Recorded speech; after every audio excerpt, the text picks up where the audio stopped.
I need you to value your business team members as more than just check in and check out and reception people. They are so much more, and they are so powerful of what they can bring to your practice. We've been misled to believe that dentistry, more specifically the dental business, has to be complicated. Dentistry can be simple, and dentistry should be simple. Hey everybody, welcome to another week and another episode of the Dentistry Made Simple podcast. This week I am rejoined by our wonderful co-host, Meredith. How I've been absent. Hello. Have you had your baby yet? Stop. People are going to think I'm pregnant again. She's already won. Yes, she's one. Yeah. Meredith, I think you have a beautiful smile, by the way. Oh, thanks. I had 10 veneers prepped by a really awesome dentist the other week. Under sedation, of course. So, look, this week, here's what we want to talk about. It's an area that I think practices are overlooking. We know this because I believe it, but more importantly, we keep hearing this from our dentists in our mastermind and our team members in the team mastermind. And what that is the why and how to relieve pressure at your front office. And as practice leaders, as practice owners, as dentists, we often don't see and believe this is happening because we're in the operatory so busy working on patients, we don't actually sit down and think about the mathematics or the reality of what's happening in the front. So, Meredith, what made you bring this up as a topic for this week? Yeah, well, obviously this topic is near and dear to my heart, right? Because I think, if I can say so selfishly, I think my personal growth in the practice really happened when I was working up front and we took a lot of this pressure off that gave me the availability to do other things. Before then, I was so bogged down with checking patients out. That was my day to day. That was all I kind of really had time to do, right? I mean, think about, we have 7 operatories, so 7 columns of dentistry, hygiene seeing 7 patients a day. So let's hang tight for a second. I want to slow down for a second, and I want the listeners to start understanding what we're putting on our quote unquote checkout person. Yes. Whether that's 1 or 2 people or whatever it is so in most practices, let's just use our practice. Yeah. Okay. So we have 1 checkout person. Mm-hmm. We have 2 people in the front office. Yes. Okay. So we have 3 hygienists. Mm-hmm. Okay. We have 3 dentists, and we have a sleep apnea column. Right. And then we possibly have a assistant-driven limited exam consult column. Yeah. So any given day, we could have 7 to 8 operatories running. Yeah. And let's say on average, that's, I would say, 6 to 7 patients per day per column. Right. Okay. So my Indian math, that's almost 50 people per day. I was going to say 40 because I would like to believe that our doctors are block scheduling and not seeing that many patients a day. Let's just go with 40. Yes. Yeah. So what you're saying, that's 40 people each day that have to go through and you know how much I hate the checkout line. Right. That have to go through the checkout line at your grocery store / dental practice. Yeah. And that's a lot of people. You are just going through the motions. You can't have conversations. You're like in and out. And the worst part is with hygiene, at least with hygiene, 3 to 4 of them are coming at the same time. Yeah. They're checking in at the same time. They're checking out at the same time for the most part. So you're like literally like check, check, check, out the door, check, check, check. I mean, you get to a point where you're like, I have no personality left. I'm literally just going through the motions. I'm a robot. And you're saying this because you work the front at the office. Yes. I just want the listeners to remember that. Okay. Yeah. So, all right. So we hopefully you're seeing the level of the challenge that we're putting on our front office person. So this front office person or 2 persons have to, and by the way, they have to greet 7 people an hour. Right. Correct. And then take care of 7 people an hour on the way out. Plus the phone's ringing. Let's not throw that in the mix, right? So there's a lot going on. Yeah. There. Okay. So now let's talk about why this is a problem. At the end of the day, many dentists say, well, that's their job. That's their job, is to greet people and check people out. From your perspective, what bigger picture are the listeners not understanding if they don't try to solve this challenge? Yeah. So that was my job. I was totally okay with that, but I wasn't happy. I wasn't content just doing the mundane day-to-day, checking out people, bye, have a good day. People don't want to be at the dentist anyways. Now I'm like, at least they semi-liked me because they're like, the end is here. Yeah. Or they saw you at the beginning. No, I tried not to be both. So once I was able to relieve some of those pressures, and we'll talk about that and how we can do that, that's when I started to do more. First, I started being available for treatment plans. Okay. So I was able to be radioed back for same-day hygiene treatment presentation.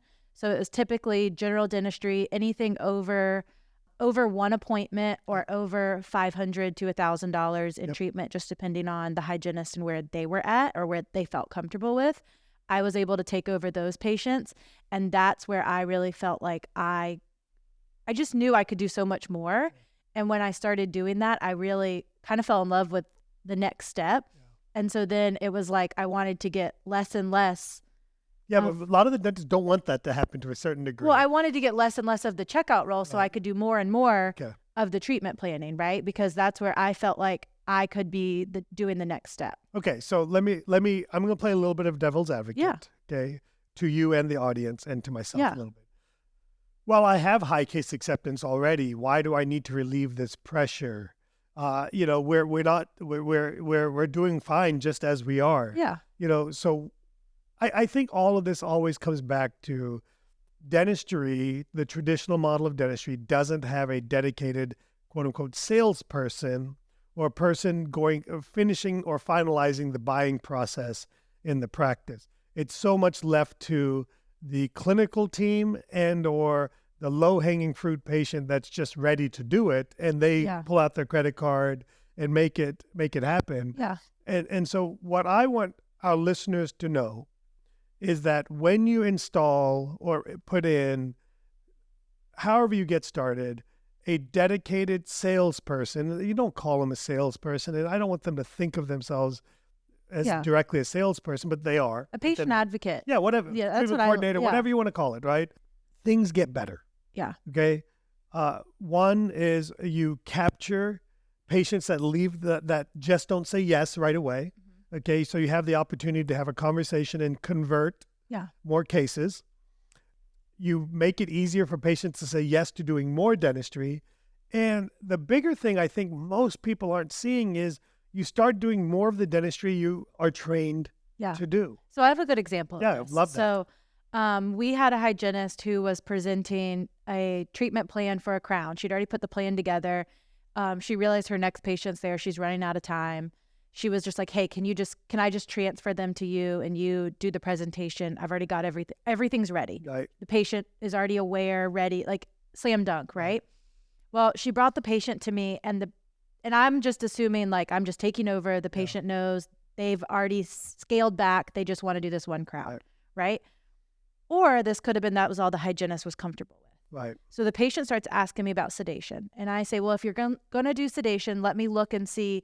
You may want to just go ahead and get these other 2 crowns done as well. At the same time, if you're going to pay for sedation. Yes, I want to do that. So that went from a $1,500 case to a $6,000 case. Right. And they set up their down payment, took their sedation paperwork, scheduled and everything that day, whereas we would have had just one crown. And so it was just tooth by tooth because that's what a lot of times we can do in that time frame. It's, or comfort level. Yeah, it's both. And we're not asking people to be someone that they're not. Yeah, absolutely. I think thank you for bringing that up. I think that's important to say. At 3D Dentist and me personally, I'm never trying to get people to sell what they don't believe in. I mean, the golden rule applies. Do unto others as you would have done unto you. If you don't believe in the treatment, you shouldn't be recommending the treatment. Now, at the same time, as dental practice owners, if I believe in a treatment and I'm really confident in my diagnosis, but I have people around me who aren't confident in that diagnosis, then we need to either to get them confident or find people who are confident. Yeah. Because that component has to be aligned there. I'd like to give an example of real life, but I hate when I do it, but it's what I consistently do it. I always relate it to a car dealership because I love cars. Right. But here's why I bring this one up. I hate the car buying process in general. And I hate being sold additional things because the Indian in me doesn't like doing it. Yeah. Okay? No, I mean, they were really pushy on these car warranties when Taylor just bought a truck the other month. Like, so pushy. Yeah, but it's interesting. And it was the finance guy. Yeah, but that's what it is, right? It's the salesperson, the clinical team member, helps you choose what fits into your life from a horsepower, lifestyle. like what what you want, like what different options exist and all that. So that's like the hygienist, the assistant, the dentist, correct? And then the finance guy, quote unquote, is, or for finance person, if we want to be politically correct, the finance person is the treatment coordinator. Okay. Yeah. And their job isn't to sell you things. Their job is to, at the end, they make you aware of all the things that exist. Yeah. Okay. And I was always anti all of these things, all of them. Okay. So I never bought anything. Yeah. Until I bought 3 tire rims. In 2 years. Yeah. Okay. I remember that. And I was like, wait a minute, because here's what happens. When you buy a sporty, fancy car, not as exotic, but you have bigger rims. You get like 21 or 22-inch rims. So the tire gets thinner and thinner, correct? And then the rims get more at, and those curbs, they pop out of nowhere. Out of nowhere, right? They just show I know, up. trust me. I hope as you're driving, you don't have a curb pop out of nowhere. And when you hit these curbs going a little faster because you bought a faster SUV and you have 21-inch tires on it, it usually cracks or bends these rims or bursts the tire. Yeah. So I learned my lesson that I should buy at a minimum the tire and wheel warranty. Yeah. Okay. And so now I didn't know these things existed until I went to the last car, the next car buying process. And I said, hey man, I was talking to my salesperson, Farhan there, and I was like, dude, I don't know if I want this type of car again because I have to buy tires all the time and it drives me crazy. He goes, why don't you just get the tire package? Yeah. I'm like, I didn't know it exists. He goes, that's because you go in the room and you don't listen to what they have to say. Right. So I listened, and it's amazing. The reason I bring this up right now is because I just had to I had 2 nails in my car tire after 6 months after getting it, and it was free to get it replaced because I have the tire package, right? And so my point being in all of this long drawn out story is if the salesperson was in charge of going over that part of it with me and how to pay for it and how to, because they help me understand, look, just put that into your lease plan, put it into your financing, and then it's another $5 a month, right? Right. And I was like, well, that makes sense. Why not, right? So if the clinical team member was in charge of doing those things, it probably would never get done. Right. Okay. And that's why you need a dedicated person or a person who really understands everything. And I'll bring something up to you and third party too. Yeah. That's the whole point. Yeah. Most of our team members are not comfortable. They could probably help them get signed up with someone like Sunbit because they make it so easy. Yeah. But some of the other ones, I mean, you need someone who is familiar with those. Yeah. So you need somebody like that. Yeah. Okay. So my point in this episode so far, because we want to talk about a few things that they can do, is I need you to value your business team members as more than just check in and check out and reception people. They are so much more, and they are so powerful of what they can bring to your practice, especially if you free them up and the diamonds in the rough will shine. Okay. And you give them the opportunity, or you create the space so that you can get the right person into that role. It will and can dramatically change your overall practice. And so what you need to do is you need to relieve this pressure of the 30, 40, 50 patients that they need to bring in and bring out each and every day so that they can be more free to help your clinical team members. I mean, they're the first impression of your practice on the phone. When they walk in, and the last impression when they walk out. Yeah. And they're on the phone, taking a new patient phone call, and people are standing at them, staring you in the eyes like laser beams, and you're like rushing to get off the phone. Sliding the window. Rushing to get off the phone, but this could be a $40,000 consult on the phone. Yeah, you never know. So, so we've talked about the why. Yeah. Okay, the importance of it. Now let's give some practical pro tips on how we can do this. Yeah. It's amazing how simple this can be and what it can do to relieve that stress in the front. So Meredith, why don't you give us a couple of things that were helpful that we did in our practice, that we do in our practice to help you out on this. Yeah. So now I can switch roles a little bit and be a clinical team member because I did that too.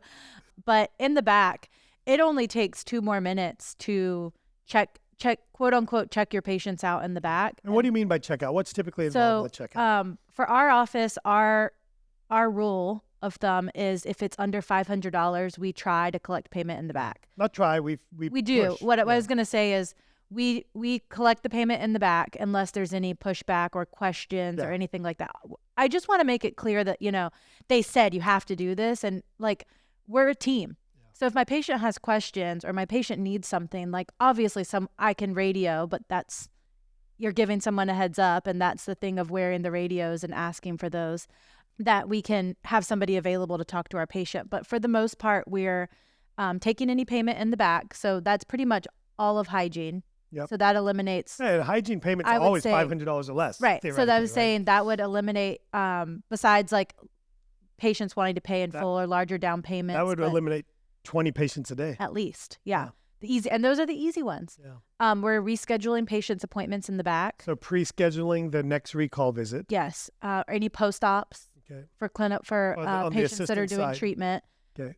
But hygiene, and assistance, these are your schedules. So you're the one scheduling these patients, and who doesn't want to schedule their own schedule, right? I don't get that. It seems logical to us, but a lot of people don't want to do it. Like I don't want other people touching my schedule. I would rather, so as a champion of something, if I'm seeing sleep patients or ortho patients, then I'm scheduling their next check-ins. And then when, we say quote unquote check out, but literally not just walk them out in the computer, walk them out the front door. Yeah. Like, don't let them stop by the front. I think that's the most important thing. I remember, because they're trained. Yeah, they're so trained to just go to the front. Am I okay? Am I good? Yeah. So, I want to reiterate what you said. Okay. Number one, we believe in firm financial arrangements at Raleigh Dental Arts and at 3D Dentists, and what that means is, a patient signs a financial worksheet that outlines what they're getting done, how long it takes, how much it costs, and exactly how they can pay for it. Okay, every single patient. So that means that anything $500 or less, we want that to be done by the clinical team member in the back, because anything less than $500 in our practice does not get third-party financing. So there's no application to be done. It's literally, I was going to say you write a check, but nobody writes checks anymore. You swipe a credit card, you tap a credit card, and that's how you check out. Okay, so that's how you take care of the finances. So anything $500 or less, and the reason we use that number is because that eliminates third-party financing or any type of in-office financing that you may be doing. And so that also means that you need to have credit card terminals or swipers in each operatory in your practice, and they're pretty inexpensive. And even if they are a couple $100 a month, the ones I use are little swipers, and they're literally $25 each because they plug into a computer USB terminal. Even if they're a couple $100 total, it's not a big deal because it easily pays for itself. Okay, so they can just tap. Okay, so that's number one. Number two is we want to schedule all appointments in the back.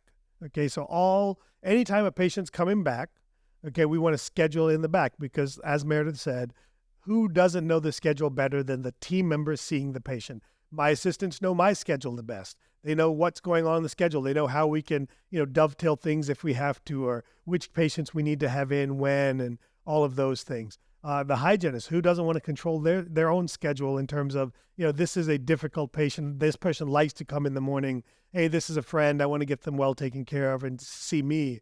Or, hey, I don't want to see this patient again, so let me make sure I put them on somebody else's schedule. That's not a nice move. That's a reality, right? Yeah. So those are some of the things from a checkout process that we can do to relieve the stress of 20 or 30 patients each day on the front. Is there anything else that we can do on the front end of things, on the check-in side of things? Yeah. So a huge time saver is making sure patients are doing their paperwork and anything. Even their consents online before they come in. So with our new software that we've been using, CareStack, we've been able to upload everything, and it's pre-sending to the patient, and they're all filling it out. It's texting them, reminding 80% of them are, Yeah. So they're filling out their paperwork, they're filling out their consents, and then if they have any questions, instead of having to usually they're asking the clinical team members those questions anyways, so they're still filling it out and then just kind of bringing their questions with them to the back. And to tag on to that, I don't want consents being done by the front office team anymore. I want them to be done by the clinical team members, and I insist on everything being done on an iPad or a tablet, let's say. So that way they're directly in the computer. There's no more, because like this is another thing, is we take these consents or referral forms and then we put them in the front for somebody to scan them. Yeah. We make a mile-high scan pile. Now I'm paying somebody to scan crap in. Like this is asinine. Excuse my language. Checking out and scanning all day. It's like all day long, right? Yeah. So these are some of the things. And on that part, that's something the dentist has to implement. You've got to implement some type of cloud-based software that has this built in, some type of add-on software to your server-based software that completes this. These are the things that we can do to relieve the pressure in the front. And I want to end this episode on one last thing of something that you can do to relieve pressure in the front. Another complicated thing in the front that takes up a lot of time is insurance. I think we've entered a time where we should be outsourcing insurance to third-party companies that are highly trained, that can do this well, and they do it at a percentage take of the collections of your insurance payments, and they just make it happen and it gets done. So I believe in that as another way. So that way, if you really think about it, now if we're minimizing the check-in process, we're really minimizing the checkout process. And if we start taking insurance burdens off of our front office team members, now your highly trained, highly committed front office team members can really become revenue drivers and an integral part of your office to help you be better and do better in your practice. So hopefully, Meredith, you got anything else? Yeah, no, I think that's a way for team members to grow. And that's what we want at 3D Dentist, is to help everybody grow. Yeah, absolutely.